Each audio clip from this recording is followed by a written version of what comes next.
Bismillahirrahmanirrahim. Assalamualaikum warahmatullahi wabarakatuh dan salam sejahtera. Okey, Assalamualaikum. Jumpa lagi kita dalam sesi pembelajaran kita pada hari ini. Okay, hari ini kita akan belajar tentang pendidikan jasmani tahun 3. Jadi bersama dengan Cikgu Syarum macam biasa. Jadi kita nak fokus pada hari ini tentang olahraga.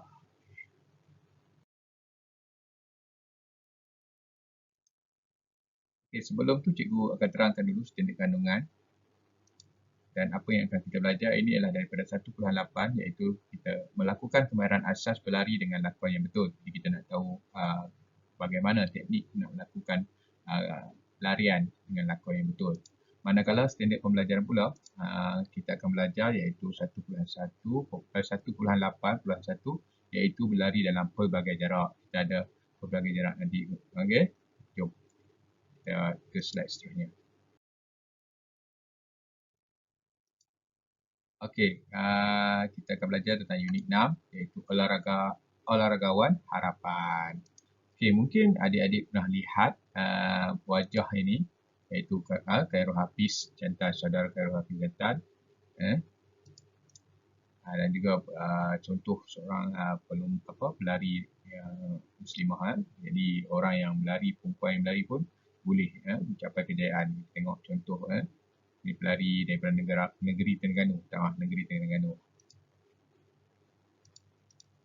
Okey, tadi berbalik kepada Khairul Hafiz jantan ini, dia telah memenangi pingat emas di Sukan SEA ke-29 di Kuala Lumpur 2017. Jadi inilah antara olahragawan yang terbaik ketika itu. Dia berusia 19 tahun. Dia menangi pingat emas untuk negara. Jadi ini sebagai satu contoh kita nak beritahu, nak tunjuk kepada kamu kejayaan sesuatu tu perlu dengan usaha. Bukan senang.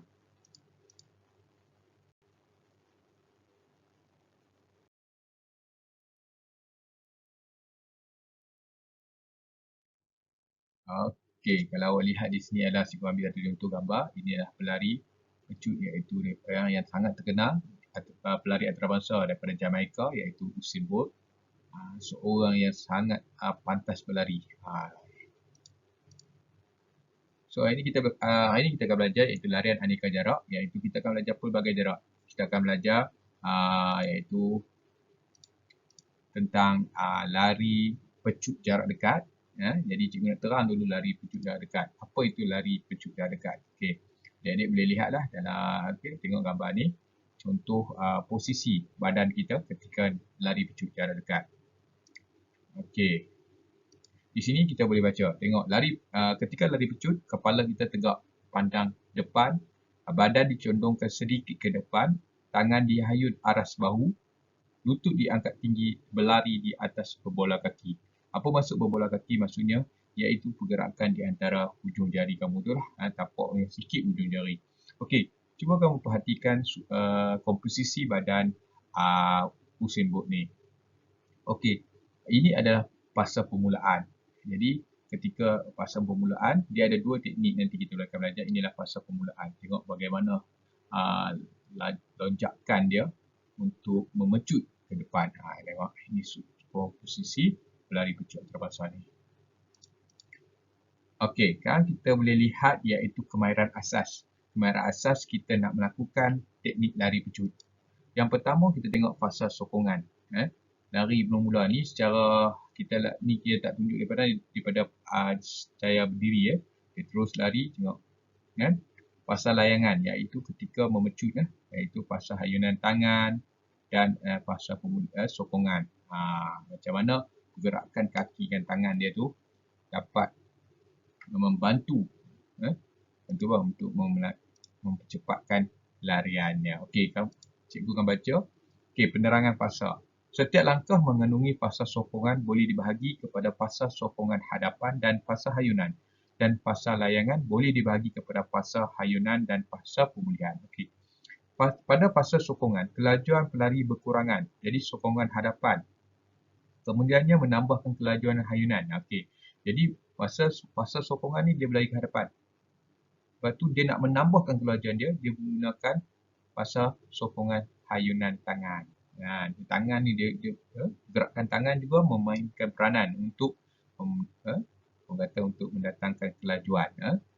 Manakala pada pasal layangan, kaki bebas dihayung ke hadapan badan pelari dan diluruskan untuk kontak hayunan hadapan. Maksudnya dia cuba kaki ni akan bebas hayunan. Maksudnya dia pergerakan kaki tu lebih jangkauan untuk mendapatkan lebih kepantasan. Ini contoh kemahiran asas untuk lari pecut jarak dekat.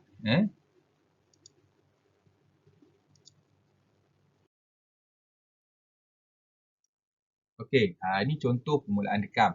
Permulaan dekam ni menggunakan blok. Blok permulaan. Blok permulaan ni adalah sejenis macam untuk sokongan tapak kaki lah. Okey, ini ada 3. Okey, tengok kepada penerangan pasal ni. Okey, adik-adik boleh baca di sini ataupun cikgu boleh baca terangkan sedikit. Permulaan dekam dibahagikan kepada 4 pasal iaitu kegarisan, sedia, ayunan dan pejutan. Okey, pada pasal kegarisan, okey, kita ni tenangkan diri, kita duduk, tangan di muka seluas bahu.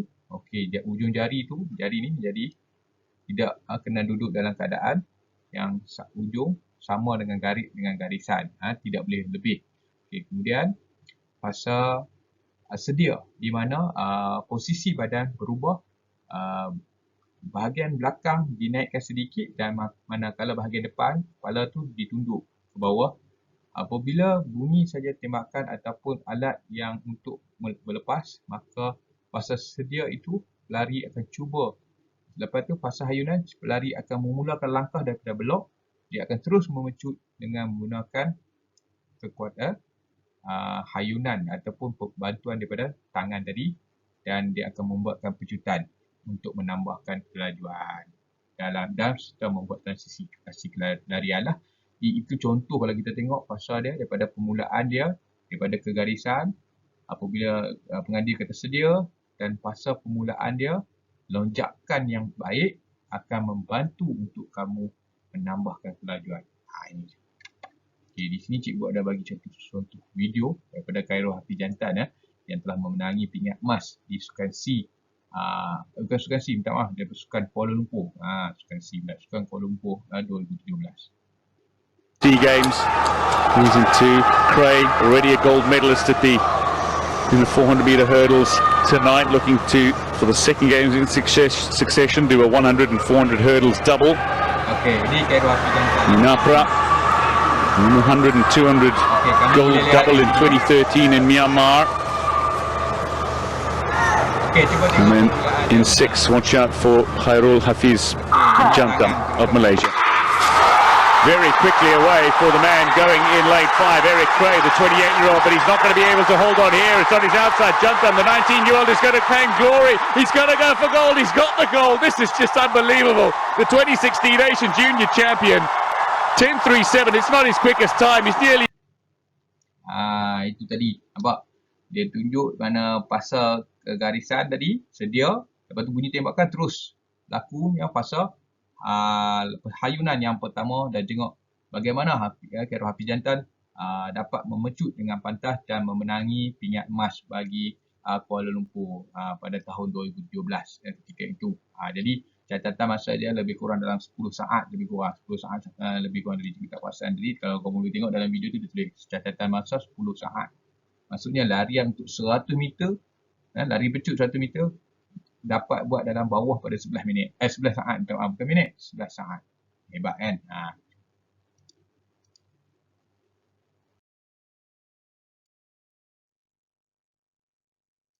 Okey, seterusnya kita nak belajar, tadi kita belajar tentang lari pecut. Sekarang ni kita nak buat satu lagi aktiviti iaitu lari perlahan jarak jauh. Okey, beza lari pecut adalah memerlukan pecutan dalam jarak 100 meter. Mereka akan memecut sepenuh hati, sepenuh kekuatan untuk memenangi acara larian. Manakala untuk lari perlahan jarak jauh ni, dia tidak lebih pada pecutan, tapi lebih pada kardiovaskular, iaitu ketahanan stamina kamu untuk terus berlari. Sebab larian perlahan jarak jauh ni untuk macam kita duk buat mungkin untuk darjah 3 dah biasa ke belum, kita pernah buat rentas desa. Jadi itu adalah acara-acara perlahan jarak jauh. Jadi memerlukan stamina yang sangat tinggi. Ini contohlah kalau kamu lihat dalam gambar ni.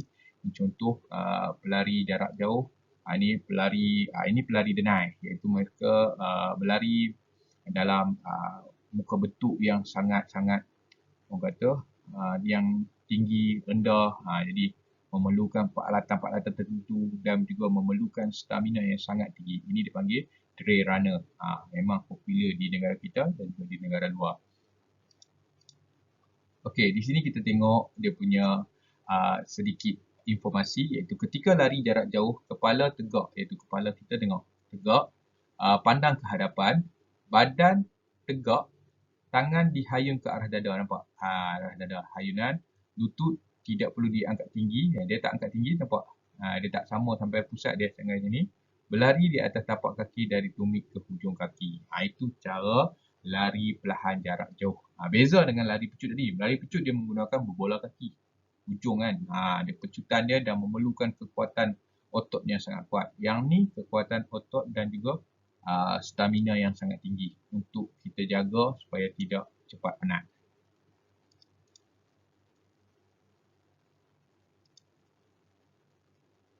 Itu pasal kamu boleh baca.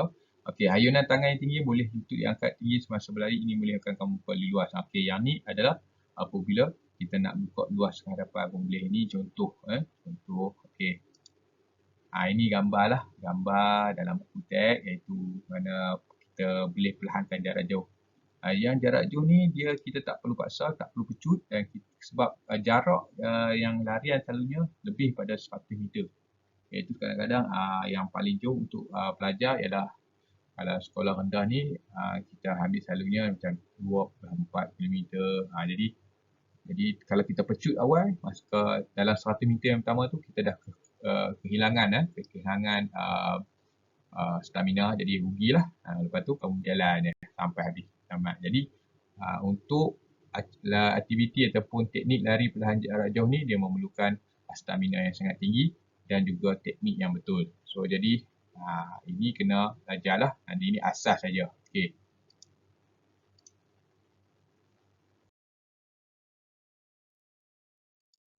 Okey. Cikgu nak terangkan kemahiran asas larian jarak jauh dan jarak sederhana. Okey. Dia bermula tak perlu duduk, dia berdiri macam ni. Fokus dia lebih kurang macam ni.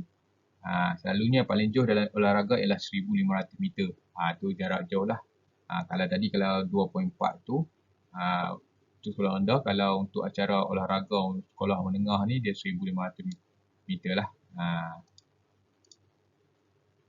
Okey, ini adalah perincian teknikal dia. Okey, struktur langkah yang jarak pertengahan dan jarak jauh adalah sama dengan langkah yang diambilkan oleh pelari pecut. Cuma terdapat perbezaan dari segi kedudukan tapak kaki semasa menyentuh permukaan, berbeza dengan rentak larian yang dilakukan. Yang tu yang cikgu kata tadi. Perbezaan daripada sentuhan permukaan tu daripada rentak tapak kaki kita. Kaki bebas dihayun ke hadapan sudut lutut yang terbuka. Okey. Kaki yang di bahagian bawah hampir selari dengan permukaan. Jadi nampak ini beza ekstensi bahagian pinggul, kaki dan tapak kaki semasa berada di fasa ini. Dorongan boleh menjadi pelengkap jarak sederhana dan tidak lengkap jarak jauh.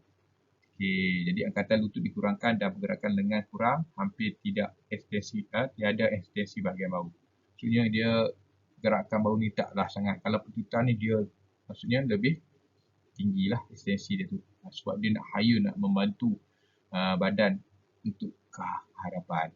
Ini contohlah larian jarak jauh.